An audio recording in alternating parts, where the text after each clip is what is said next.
یہ تمام باتیں غلو پر مبنی ہیں۔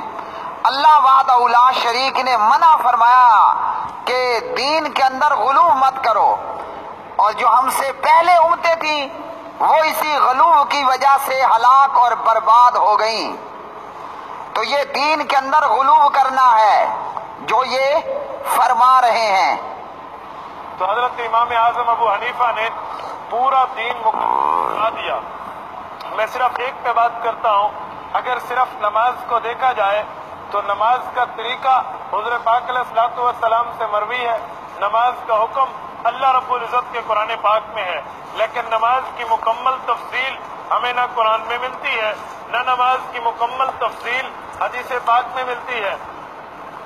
پیارے بھائیوں، کس قدر بڑا جرم ہے کہ نماز کا مکمل تفصیلی طریقہ ان کو حدیث سے نہیں ملتا، اور یہ کہ امام صاحب نے مکمل دین لکھوایا، حالانکہ اللہ رب العالمین نے قرآن پاک کے اندر کیا ارشاد فرمایا ہے۔ اللہ وحدہ لا شریک اپنی کتاب قرآن مجید فرقان حمید کے اندر کچھ یوں ارشاد فرماتے ہیں، الیوم اکملت لکم دینکم، الیوم اکملت لکم دینکم واتممت علیکم نعمتی ورضیت لکم الاسلام دینا۔ آج میں نے تمہارے لیے تمہارا دین کامل کر دیا اور تم پر اپنی نعمت پوری کر دی، اور تمہارے لیے اسلام کو دین کی حیثیت سے پسند کر لیا۔ اللہ رب العالمین تو امام صاحب کے پیدا ہونے سے پہلے فرما رہے ہیں الیوم اکملت لکم دینکم، دین مکمل کامل کر دیا، یہ فرما رہے ہیں۔ امام صاحب نے مکمل دین لکھوایا تو کیا معلوم ہوا یہ جھوٹ کہہ رہا ہے۔ اور اس آیت کا شان نزول کیا ہے؟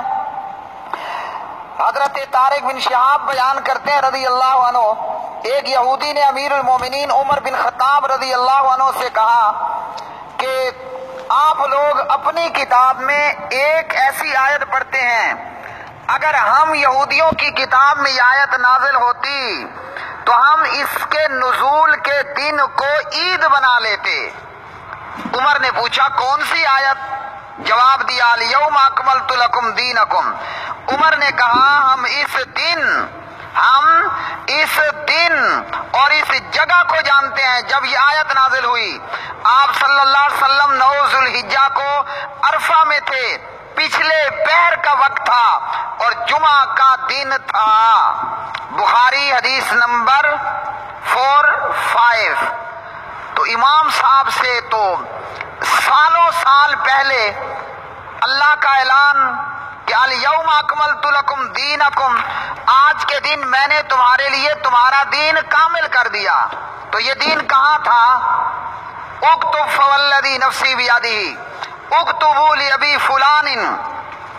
اور اسی طرح ابو ہریرہ رضی اللہ عنہ کا کہنا کہ وہ حدیث لکھا کرتے تھے اور میں نہیں لکھتا تھا، اور اسی کے تعلق سے ہی وہ سنن نسائی ہے، یہ میرے سامنے سنن نسائی میں حدیث نمبر ہے 1000، حدیث نمبر ہے 1119، اور اس روایت کے تعلق سے زبیر علی زئی رحمہ اللہ فرماتے ہیں روایت صحیح ہے، اور 1119 نمبر کی یہ روایت صحیح مسلم میں بھی نبی صلی اللہ علیہ وسلم کے تعلق سے ابو عبداللہ بن عباس رضی اللہ تعالی عنہ راوی ہیں، اور نسائی میں یہ روایت نمبر ہے 1121۔ پیارے نبی صلی اللہ علیہ وسلم کے تعلق سے عبداللہ بن عباس رضی اللہ عنہ نے فرمایا کاشف رسول اللہ صلی اللہ علیہ وسلم السترہ وراسہ معصوب فی مرض الذی مات فیہ فقال اللہم قد بلغت 3 مرات۔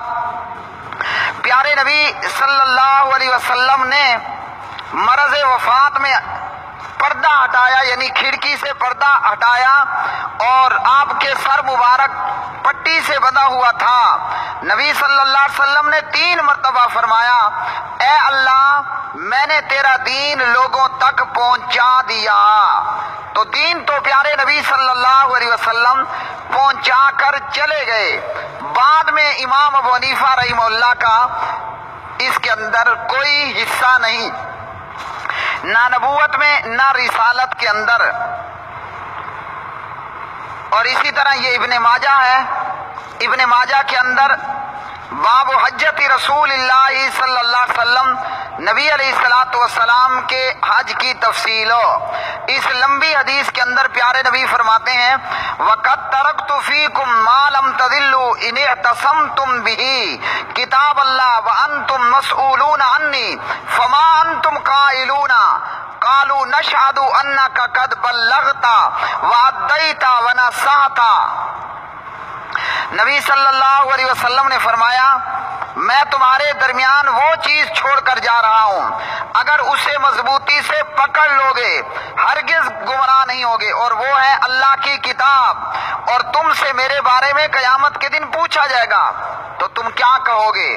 صحابہ نے جواب دیا، ہم گواہی دیں گے آپ نے پورا دین پہنچا دیا، اپنا فرض پوری طرح ادا کر دیا، اور اپنی امت کی خیر خواہی کی۔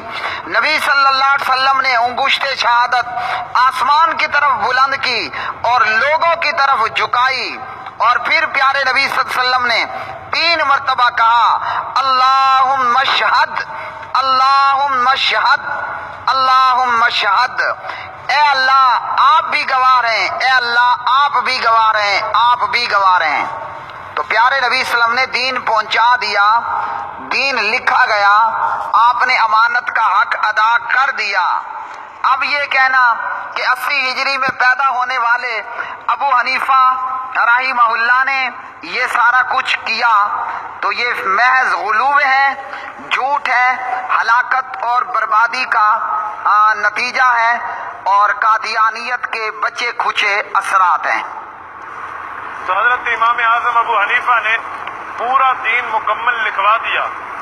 میں صرف ایک پہ بات کرتا ہوں، اگر صرف نماز کو دیکھا جائے تو نماز کا طریقہ حضور پاک علیہ الصلوۃ والسلام سے مروی ہے، نماز کا حکم اللہ رب العزت کے قرآن پاک میں ہے، لیکن نماز کی مکمل تفصیل ہمیں نہ قرآن میں ملتی ہے، نہ نماز کی مکمل تفصیل حدیث پاک میں ملتی ہے۔